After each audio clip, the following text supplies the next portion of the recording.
Ram started walking towards east.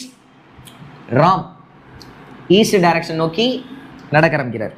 After walking 10 meter, ஒரு 10 metre நடந்தாச்சு. நடந்த பிறகு he took a right எடுத்துறாரு. அப்போ right side இது இப்படி போயிட்டு இருக்க ரைட் சைடு இதுதான். ரைட் எடுத்துட்டாரு. எடுத்து he took a right and walked 10 meter. மறுபடியும் ஒரு 10 மீட்டர் நடக்கிறார். இப்போ இந்த டைரக்ஷன்ல போயிட்டு இருக்காரு. இப்படி இருந்து இப்படி போனவர் ரைட் திரும்பி இப்படி போயிட்டு இருக்காரு. இப்போ இந்த டைரக்ஷன்ல அவர் ஃபேஸ் பண்ணியிருக்கிறார். He took a left turn. இப்படி கீழே பார்த்தவருக்கு லெஃப்ட் டர்ன் எது அந்த பக்கம் தான். லெஃப்ட் திரும்பி வாக்டு 30 மீட்டர் அகைனா 30 மீட்டர் போயிட்டார் இந்த டைரக்ஷன். இப்போ இப்படி பார்த்து போயிட்டு இருக்கிறாரு. இப்படி போறாரு, ரைட்டு திரும்பி இப்படி போறாரு, அப்படியே லெஃப்ட் திரும்பி இப்படி போயிட்டு இருக்கிறாரு. Again took a left turn and walked 40 metre. இப்படி போயிட்டு இருக்கவர் அப்படியே லெஃப்ட் திரும்பி ஒரு 40 மீட்டர். 40 மீட்டர்னா இது வரையும் போட்டுக்கலாம். 40 மீட்டர் இப்படியே போனால் இது வரையும் 10 போயிட்டாரு. அப்புறம் ஒரு எக்ஸ்ட்ரா 30 என்ன கொஞ்சம் பெருசாகவே போடலாம். 40 metre. Now roam how far and which direction from the starting point. இதுதானே ஸ்டார்டிங் பாயிண்ட். இந்த ஸ்டார்டிங் பாயிண்ட்ல இருந்து எண்டிங் பாயிண்ட்டுக்கு எவ்வளவு தூரம் அப்படின்னு கேட்குறாங்க. என்ன direction from the starting point. இது ஸ்டார்டிங் பாயிண்டா எனக்குள்ள இமேஜின் பண்ணுங்க. இது நார்த்து, இது சவுத்து, இது வெஸ்ட், இது ஈஸ்ட். அப்போ ஸ்டார்டிங் பாயிண்ட்ல இருந்து என்ன டைரக்ஷன்ல இருக்காங்க? நார்த்துக்கும் ஈஸ்ட்டுக்கும். நார்த்துக்கும் ஈஸ்ட்டுக்கும் நடுவுலனா north east direction. North east டைரக்ஷன்ல இருக்கிறாங்க.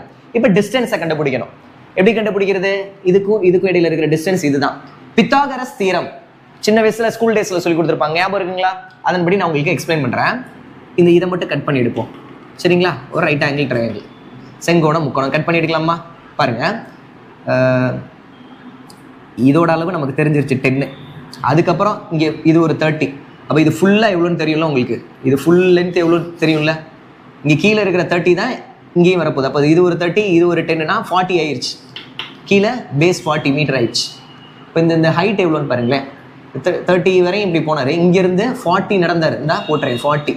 அப்போ இதுவரை நமக்கு தெரியும் டிஸ்டன்ஸ். இந்த 10 தான் இங்கேயும் வரப்போகுது. இந்த 10னா இதுக்கு மேலே எவ்வளோ இருக்கும்? 30. அப்போது நான் இப்போ ஷேர் பண்ணுறேன் பாருங்க. இந்த போர்ஷனை மட்டும் கட் பண்ணி எடுப்போம். இதை மட்டும் கட் பண்ணி எடுப்போம். இது ரொம்ப ரொம்ப இம்பார்ட்டனுங்க. இப்படி கட் பண்ணி எடுத்துருவோம். எடுத்தாச்சா? இதில் இது 13 தெரிஞ்சு போச்சு, கீழே இருக்கிறது 14 தெரிஞ்சு போச்சு. இதுதான் தெரில. அந்த தீரத்தை நம்ம அப்ளை பண்ணிடலாமா? அந்த தீரத்தில் என்ன சொல்லியிருப்பாங்கன்னா, சாஞ்ச சைடை கண்டுபிடிக்கணும்னா ஸ்கொயர் ரூட்டை போட்டு அதர் 2 சைடை ஸ்கொயர் ரூட்டுக்குள்ள ஸ்கொயர் பண்ணி ஆட் பண்ண சொல்லுவாங்க. இதுதான் பித்தாகரஸ் தீரம், சரிங்களா? ஏ பி சின்னு வச்சுக்கலாம். இப்போ நமக்கு ஏசி வேணுமா? ஸ்கொயர் ரூட்டை போட்டு AB square plus BC square.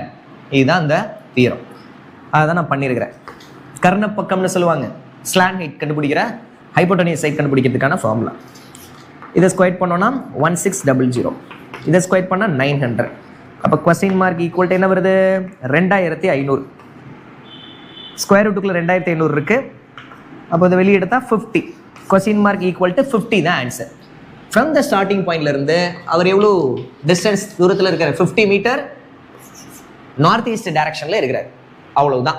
So இந்த தீரத்தை அப்ளை பண்ற மாதிரிலாம் நிறைய கேட்டுக்கிட்டு இருக்கிறாங்க. கரெக்டாக பார்த்து படிச்சுக்கிறேங்க, சரியா? நோட் பண்ணிக்கிறேங்க.